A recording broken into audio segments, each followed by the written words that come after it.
नमस्कार दोस्तों, आइए सुनते हैं मनु भंडारी के द्वारा लिखी कहानी सयानी बुआ। सब पर मानो बुआ जी का व्यक्तित्व हावी है। सारा काम वहाँ इसी व्यवस्था में होता जैसे सब मशीनें हों जो कायदे से बंधी बिना रुकावट अपना काम किए चली जा रही हैं।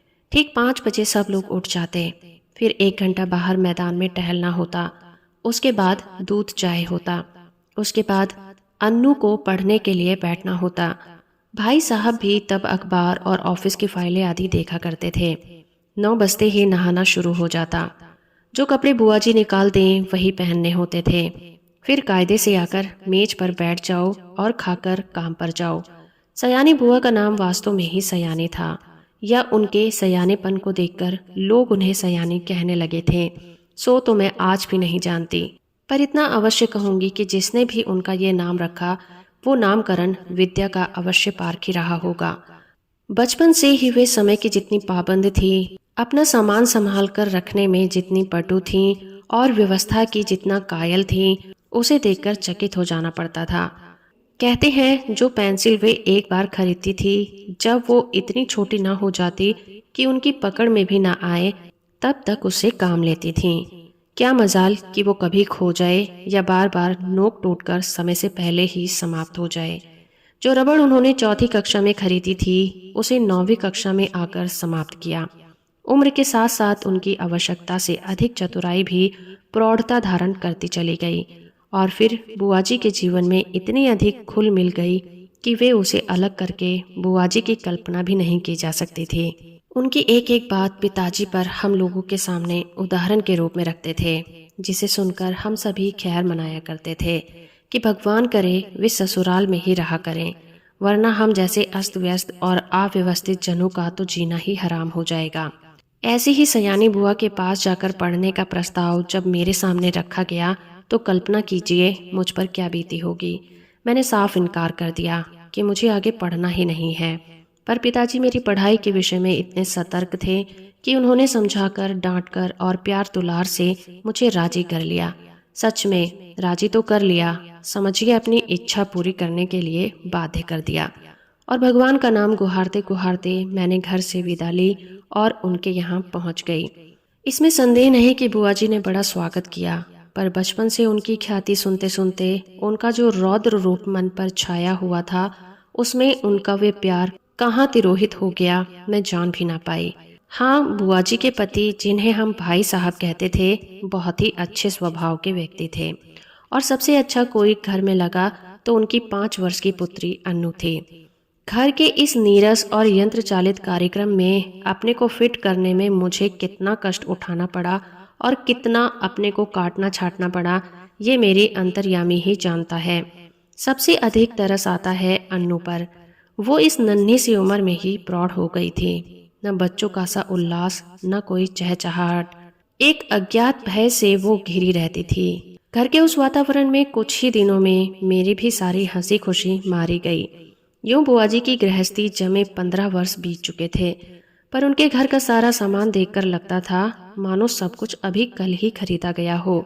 गृहस्थी जमाते समय जो कांच और चीनी के बर्तन उन्होंने खरीदे थे, आज भी जो के त्यों थे, जबकि रोज उनका उपयोग होता था।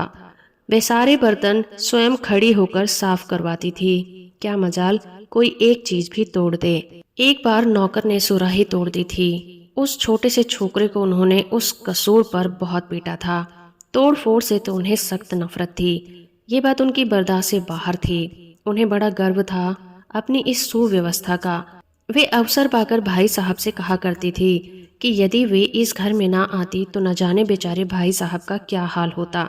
मैं मन ही मन कहा करती थी कि और चाहे जो भी हाल होता, हम सब मिट्टी के पुतले न होकर कम से कम इंसान तो अवश्य होते। बुआ जी की अत्यधिक सतर्कता और खाने पीने के पीछे इतने कंट्रोल के बावजूद अन्नू को बुखार आने लगा। सब प्रकार के उपचार करने कराने से पूरा महीना बीत गया, पर उसका बुखार नहीं उतरा। बुआ जी की परेशानी का पार नहीं। अन्नू एकदम पीली पड़ गई थी। उसे देखकर मुझे लगता मानो उसके शरीर में ज्वर के कीटाणु नहीं, बुआ जी के भय के कीटाणु दौड़ रहे हैं, जो उसे ग्रसते जा रहे हैं। वो उनसे पीड़ित होकर ही भय के मारे कुछ कह तो नहीं सकती थी, बस सूखती जा रही थी। आखिर डॉक्टरों ने कई प्रकार की परीक्षाओं के बाद राय दी कि बच्ची को पहाड़ पर ले जाएं और जितना अधिक उसे प्रसन्न रखा जा सके रखा जाए। सब कुछ उसके मन के अनुसार हो, यही उसका सही इलाज है। पर सच पूछो तो बेचारी का मन बचा ही कहाँ था। भाई साहब के सामने एक विकट समस्या थी। बुआ जी के रहते ये संभव कैसे होता, क्योंकि अनजाने ही उनकी इच्छा के सामने किसी और की इच्छा नहीं चल सकती थी। भाई साहब ने शायद सारी बात डॉक्टर के सामने रख दी। तभी डॉक्टर ने कहा कि माँ का साथ रहना ठीक नहीं होगा। बुआ जी ने सुना तो बहुत आनाकानी की, पर डॉक्टर की राय के विरुद्ध जाने का साहस वो कर नहीं सकी, सो मन मानकर वही रही। जोर शोर से अन्नू ने पहाड़ जाने की तैयारी शुरू हो गई। पहले दोनों के कपड़े की लिस्ट बनी, फिर जूतों की, मोजों की, कपड़ों की, ओढ़ने बिछाने के सामान की और बर्तनों की।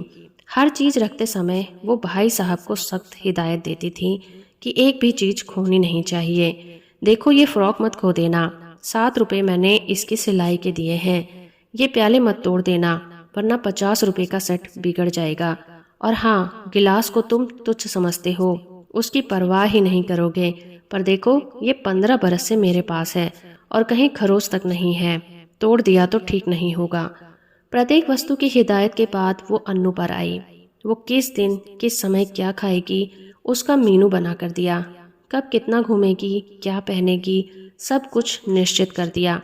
मैं सोच रही थी कि यहाँ बैठे बैठे ही बुआ जी ने उन्हें ऐसा बांध दिया कि बेचारे अपनी इच्छा के अनुसार क्या खाक करेंगे। मैं सोच रही थी कि यहाँ बैठे ही बैठे बुआ जी ने उन्हें ऐसा बांध दिया कि बेचारे अपनी इच्छा के अनुसार क्या खाक करेंगे। सब कह चुकी तो जरा आद्र स्वर में बोली, कुछ अपना भी ख्याल रखना, दूध फल बराबर खाते रहना। हिदायतों की इतनी लंबी सूची के बाद भी उन्हें यही कहना पड़ा। जाने तुम लोग मेरे बिना कैसे रहोगे, मेरा तो मन ही नहीं मानता। हाँ, बिना भूले रोज एक चिट्ठी डाल देना। आखिर वह क्षण आ पहुंचा जब भाई साहब एक नौकर और अन्नू को लेकर चले गए। बुआ जी ने अन्नू को खूब प्यार किया, रोई भी, पर उनका रोना मेरे लिए नई बात थी। उसी दिन पहली बार लगा कि उनकी भयंकर कठोरता में कहीं कोमलता भी छुपी है। जब तक तांगा दिखाई देता रहा वो उसे देखती रही। उसके बाद कुछ क्षण निर्जीव सी होकर पड़ी रही, पर दूसरे ही दिन से घर फिर वैसे ही चलने लगा। भाई साहब का पत्र रोज आता था, जिसमें अन्नू की तबीयत के समाचार रहते थे। बुआ जी की रोज एक पत्र लिखती थी, जिसमें अपनी उन मौखिक हिदायतों को लिखित रूप से दोहरा दिया करती थी। पत्रों की तारीख में अंतर रहता था, बात शायद सब में वही रहती थी। मेरे तो मन में आता कि कह दूं, बुआ जी रोज पत्र लिखने का कष्ट क्यों करती हो। भाई साहब को लिख दीजिए कि एक पत्र गत्ते पर चिपकाकर पलंग के सामने लटका लें और रोज सवेरे उठकर पढ़ लिया करें। पर इतना साहस नहीं था कि यह सब बात कह सकूं। करीब 1 महीने के बाद एक दिन भाई साहब का पत्र नहीं आया, दूसरे भी दिन नहीं आया। बुआ जी बड़ी चिंतित हो उठी। उस दिन उनका मन किसी भी काम में नहीं लगा। घर की कसी कसाई व्यवस्था कुछ शिथिल सी मालूम होने लगी। तीसरा दिन भी निकल गया। तब तो बुआ जी की चिंता का पार ही नहीं रहा। रात को वो मेरे कमरे में आकर सोईं, पर सारी रात दुस्वप्न देखती रहीं और रोती रहीं, मानो उनका वर्षों से जमा हुआ नारित्व पिघल पड़ा था और अपने पूरे वेग के साथ बह रहा था। वे बार बार कहती कि उन्होंने स्वप्न में देखा है कि भाई साहब अकेले चले आ रहे हैं, अनु साथ नहीं है और उनकी आंखें भी लाल हैं, और वे फूट फूट कर रो पड़ती। मैं तरह तरह से उन्हें आश्वासन देती, पर बस वे तो कुछ सुन ही नहीं रही थी। मेरा मन भी कुछ अन्नू के ख्याल से, कुछ बुआ जी की ये दशा देखकर बड़ा दुखी हो रहा था। तभी नौकर ने भाई साहब का पत्र ला कर दिया। बड़ी व्याग्रता से कांपते हाथों से उन्होंने उसे खोला और पढ़ने लगी। मैं भी सांस रोककर बुआ जी के मुंह की ओर देख रही थी कि एकाएक पत्र फेंककर सिर पीटती बुआ जी चीख कर रो पड़ी। मैं धक से रह गई। आगे कुछ सोचने का साहस ही नहीं होता था। आंखों के आगे अन्नू की भोली सी नन्ही सी तस्वीर घूम गई। तो क्या अब अन्नू सचमुच ही संसार में नहीं है? यह सब कैसे हो गया? मैंने साहस करके भाई साहब का पत्र उठा लिया, जिसमें लिखा था, प्रिय सयानी, समझ में नहीं आता किस तरह से तुम्हें पत्र लिखूं, किस मुंह से तुम्हें ये दुखद समाचार सुनाऊं। फिर भी रानी, तुम इस चोट को धैर्यपूर्वक सह लेना। जीवन के दुख की घड़ियां भी आती हैं और उन्हें साहस पूर्वक सहने की ही जीवन की महानता है। ये संसार नाश्वर है, जो बना है वो एक न एक दिन मिटेगा ही।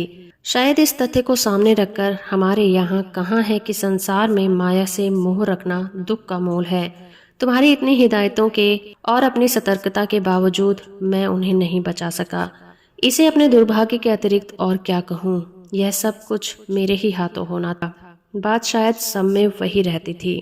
वे बार बार कहती कि उन्होंने स्वप्न में देखा है कि भाई साहब अकेले चले आ रहे हैं, अनु साथ नहीं है और उनकी आंखें भी लाल हैं और वे फूट फूट कर रो पड़ती।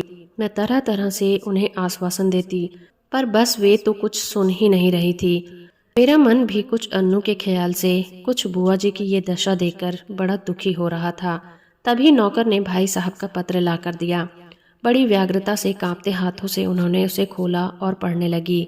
मैं भी सांस रोककर बुआ जी के मुंह की ओर देख रही थी कि एकाएक पत्र फेंककर सिर पीटती बुआ जी चीख कर रो पड़ी। मैं धक से रह गई। आगे कुछ सोचने का साहस ही नहीं होता था। आंखों के आगे अन्नू की भोली सी नारित्व पिघल पड़ा था और अपने पूरे वेग के साथ बह रहा था। वे बार बार कहती कि उन्होंने स्वप्न में देखा है कि भाई साहब अकेले चले आ रहे हैं, अनु साथ नहीं है और उनकी आंखें भी लाल हैं और वे फूट फूट कर रो पड़ती। मैं तरह तरह से उन्हें आश्वासन देती, पर बस वे तो कुछ सुन ही नहीं रही थी। मेरा मन भी कुछ अन्नू के ख्याल से, कुछ बुआ जी की ये दशा देखकर बड़ा दुखी हो रहा था। तभी नौकर ने भाई साहब का पत्र ला कर दिया। बड़ी व्यग्रता से कांपते हाथों से उन्होंने उसे खोला और पढ़ने लगी। मैं भी सांस रोककर बुआ जी के मुंह की ओर देख रही थी कि एकाएक पत्र फेंककर सिर पीटती बुआ जी चीख कर रो पड़ी। मैं धक से रह गई। आगे कुछ सोचने का साहस ही नहीं होता था। आंखों के आगे अन्नू की भोली सी नन्ही सी तस्वीर घूम गई। तो क्या अब अन्नू सचमुच ही संसार में नहीं है? यह सब कैसे हो गया? मैंने साहस करके भाई साहब का पत्र उठा लिया, जिसमें लिखा था, प्रिय सयानी, समझ में नहीं आता किस तरह से तुम्हें पत्र लिखूं, किस मुंह से तुम्हें ये दुखद समाचार सुनाऊं। फिर भी रानी, तुम इस चोट को धैर्यपूर्वक सह लेना। जीवन के दुख की घड़ियां भी आती हैं और उन्हें साहस पूर्वक सहने की ही जीवन की महानता है। ये संसार नाश्वर है, जो बना है वो एक न एक दिन मिटेगा ही। शायद इस तथ्य को सामने रखकर हमारे यहाँ कहाँ है कि संसार में माया से मोह रखना दुख का मोल है। तुम्हारी इतनी हिदायतों के और अपनी सतर्कता के बावजूद मैं उन्हें नहीं बचा सका। इसे अपने दुर्भाग्य के अतिरिक्त और क्या कहूँ। यह सब कुछ मेरे ही हाथों होना था। आंसू भरी आंखों के कारण शब्दों का रूप अस्पष्ट और अस्पष्टतर होता जा रहा था और मेरे हाथ कांप रहे थे। अपने जीवन में यह पहला अवसर था जब मैं इस प्रकार किसी की मृत्यु का समाचार पढ़ रही थी। मेरी आंखें शब्दों को पार करती हुई जल्द जल्दी पत्र के अंतिम हिस्से पर जा पड़ी। धैर्य रखना मेरी रानी, जो कुछ हुआ उसे सहने की और भूलने की कोशिश करना। कल 4 बजे तुम्हारे 50 रुपए वाले सेट के दोनों प्याले मेरे हाथों से गिरकर टूट गए। अनु अच्छी है, शीघ्र ही हम लोग रवाना होने वाले हैं। 1 मिनट तक मैं हतबुद्ध सी खड़ी रही, समझ ही नहीं पाई कि क्या से क्या हो गया। ये दूसरा सदमा था। जो ही कुछ समझी मैं जोर से हंस पड़ी। किस प्रकार मैंने बुआ जी को सत्य से अवगत कराया, वह सब मैं कोशिश करके भी नहीं लिख सकूंगी, पर वास्तविकता जानकर बुआ जी भी रोते रोते हंस पड़ी। 5 आने की सुराही तोड़ देने पर नौकर को बुरी तरह पीटने वाली बुआ जी 50 रुपए वाले सेट के प्याले टूट जाने पर हंस रही थी। दिल खोल कर हंस रही थी, मानो उन्हें स्वर्ग की निधि मिल गई हो। तो दोस्तों, अभी आप सुन रहे थे मन्नू भंडारी के द्वारा लिखी कहानी सयानी बुआ। उम्मीद करती हूँ मेरा ये प्रयास और ये कहानी आपको अच्छी लगी होगी। वीडियो को लाइक और चैनल को सब्सक्राइब करना बिल्कुल मत भूलिएगा।